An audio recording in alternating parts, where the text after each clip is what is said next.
your brain, you're in the nuts domain. Come on in, it's about to begin. Don't move. Hi, everybody, and welcome to the Nerds Domain Kickstarter podcast. I'm here today with Patrick Burtch of Rocket 88 Doughnuts. Say hi, Patrick. Hey, how you guys doing? And Patrick, today we're going to talk about Rocket 88 and all that, what that's all about. But first, we're going to start with two really important questions. Yep. So, the first question: in the impending zombie apocalypse, what is your weapon of choice? I'm gonna have to go with an axe, and I'm not quite sure why. I think, guns, you got ammo. You might run out of ammo. Axe is something that's never going to run out on you. Right on. Okay. And second question, given all the sci-fi that you know, what planet do you most want to visit? Well, I don't know. It's not really a planet, and it's not really sci-fi maybe so much, but I would love to visit Middle Earth. Ooh, that's perfect. Yeah. I'm a Lord of the Rings nut, so that would be my choice. Excellent. All right, well, let's talk about your project a little bit, and let's start off with kind of your sales pitch. What exactly is Rocket 88 Doughnuts, and why do you have such a passion for this project? Rocket 88 is going to be a very unique donut shop in Indianapolis, something that is not really available currently in the market. I kind of stumbled across the idea. I've wanted to do some sort of cafe, coffee shop, food business for a long time, and started kind of delving into the market a little bit more, realized that we don't have much in the way of donut shops, let alone unique donut shops. I mean, we've got a couple good ones, but in Indianapolis, but we don't really have anything that gives you the opportunity to really experience something different, unique, quirky, and that's sort of my whole vision of it, is to do something that people haven't seen before in Indianapolis, and to try to, give somebody a memorable experience when they walk into our shop, whether it's their first time or their 100th time. There's always something new and different available for them at the donut shop. That's kind of, that's kind of the background of the kind of the overall vision of it, I guess. And have you found a location yet? I know you're talking about Indianapolis downtown, maybe Fountain Square. Have you narrowed any of that down yet? Yeah, I'm looking currently at a couple potential locations. I would prefer Fountain Square just because I happen to live in Fountain Square, and I love the neighborhood, but I'm looking at one or two spots in Fountain Square. I'm also looking at one just east of downtown as well. It'll definitely be in the downtown vicinity at a minimum. But there's a couple interesting buildings that not quite finalized on yet, but because we kind of have to work out some details. But either one of these two buildings in particular I've been looking at, either one will work out fantastic. It would be a cool spot for sure. Excellent. So tell us a little bit about Rocket 8 Doughnuts. Where did that concept come from? And besides you, who else is a primary player in that? Sure. Rocket 88 sort of, like I said a little bit earlier, kind of evolved from the idea of doing a food business. And I also like the idea of doing a bakery, coffee shop sort of thing, because once again, I don't think we have enough good quality bakeries in Indianapolis, and I think that's kind of like a missing link within our food scene. And donuts, a lot of people may not realize this, but some people may, but donuts are kind of like, I hate to call it a fad, because I don't think it's a fad, but they're kind of like what the cupcake thing was maybe a few years ago. It seems to be kind of catching on like that across the country. We haven't caught on to it quite here yet. So that has spurred me to do this. And I also was able to find another reason that really got me into it was one of my friends, a friend of a friend, ended up being in pastry school for baking. And so we met up and we immediately hit it off. And her name is Rachel, and she's now going to be the head baker at the shop. And she has kind of like energized the whole process as well, with her creativity and passion for food and all that kind of stuff as well. But there's so many people that have helped me so far, whether it's the investors from my family to friends to we partner with a great local graphic artist marketing guy named Joey Ponce, and he has done a great job with our logo and with kind of our branding and stuff. So it's been a real team effort, which has been great to get the help from a lot of different people within the community. Okay. And so Rachel is currently, you said, going to the Chef's Academy. Is that correct? That is correct. And what is a little bit of your background as far as food and that sort of stuff? Sure. I'm currently a teacher at Ben Davis University High School, and I've taught there for 4 years now, and I've run a student cafe at the school for 4 years, where the students, it's kind of like a first-hand learning experience for the kids to sort of run and operate a small-scale cafe within the school. So I've got experience there. I've also not quite as much food business related, but I've done extensive work with urban gardening and urban farming and things like that. So, and that's going to be a big part of the business as well, sort of tying in local produce and local suppliers and producers into our product mix. So that's sort of my background, food related. I've never actually started or worked in a food business outside of my school, but I do have extensive. I teach entrepreneurship at my school as a business teacher, so I feel like I've got a pretty good background in a lot of different areas to sort of bring to the table.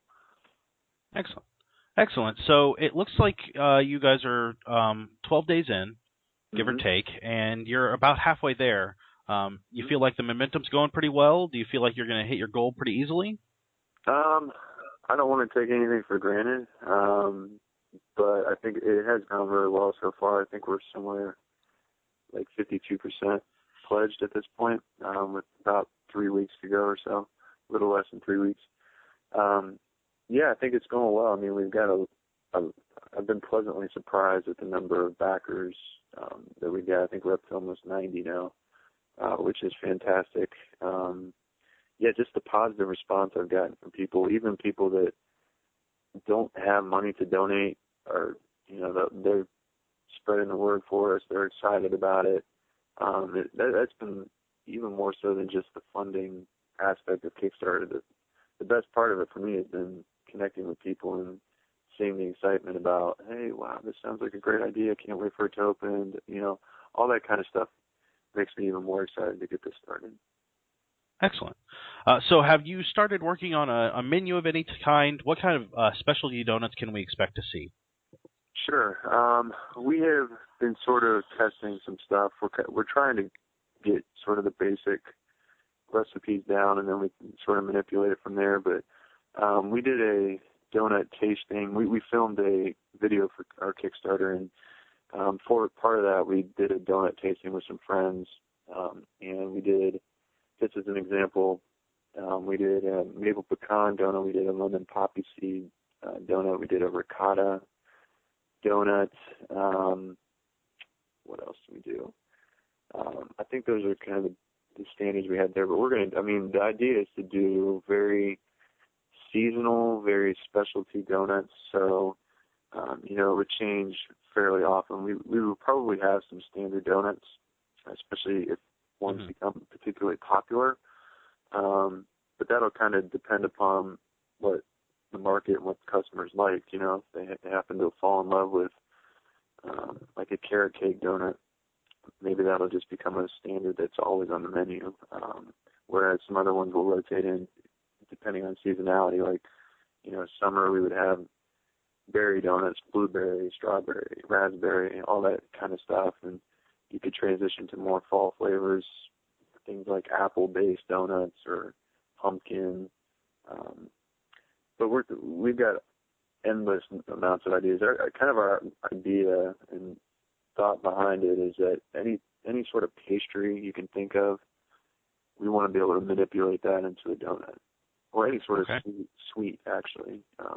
There's no reason you can't turn that into a donut somehow. Okay. And so it also looks like you're going to be featuring some coffee according to your rewards.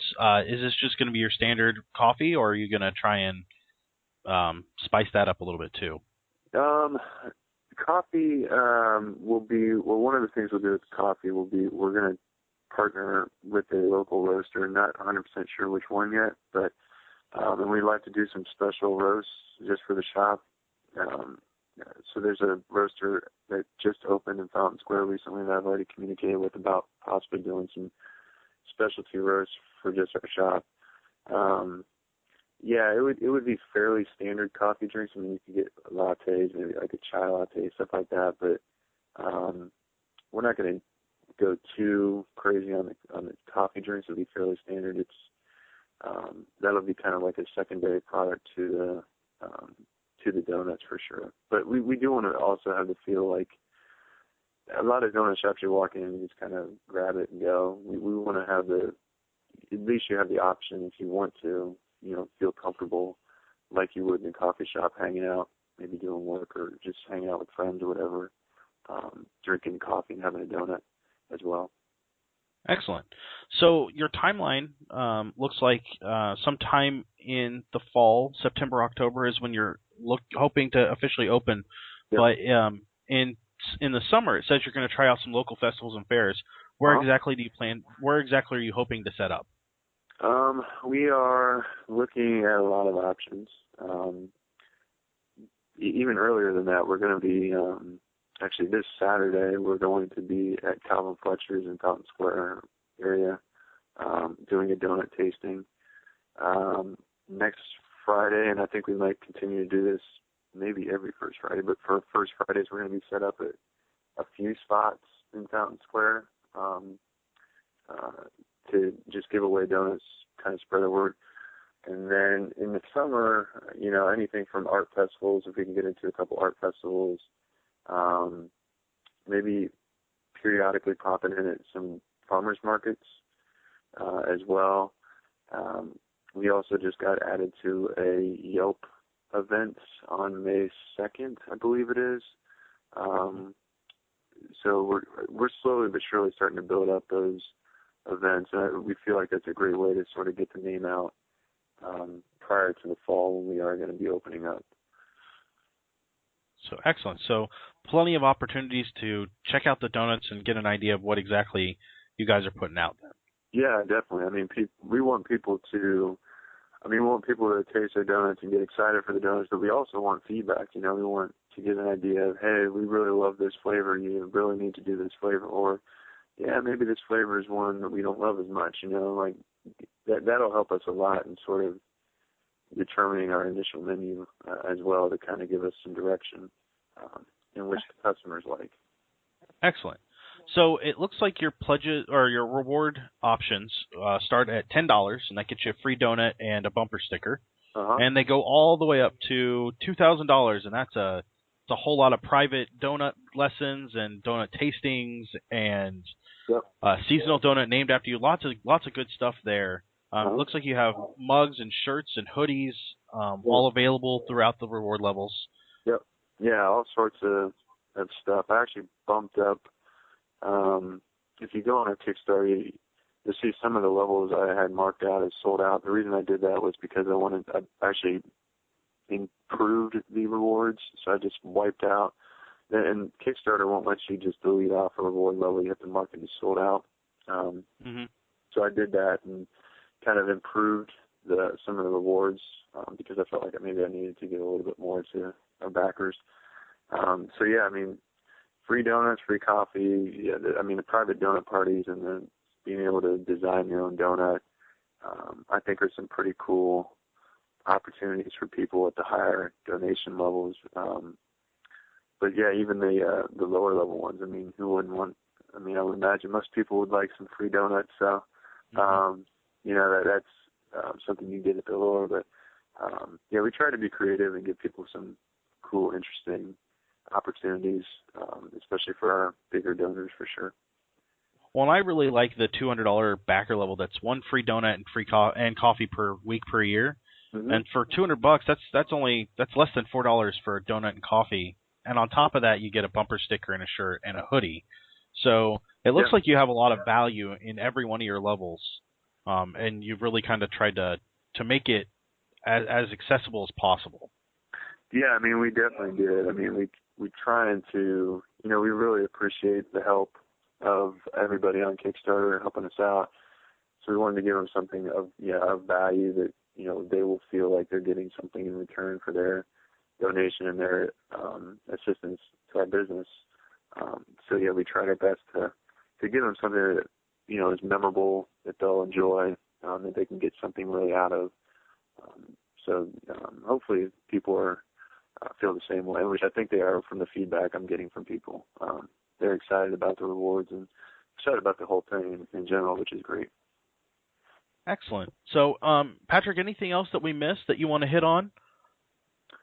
I do want to mention that, and this is also on the Kickstarter as well, but we are going to be very much you can't make, and we have no interest in making donuts quote-unquote healthy, but we want to make donuts with high-quality ingredients, so we're really focused on, and this has become more and more of a trend in Indianapolis lately anyway, sourcing our products from local farms and suppliers and also organically, because I'm a big advocate for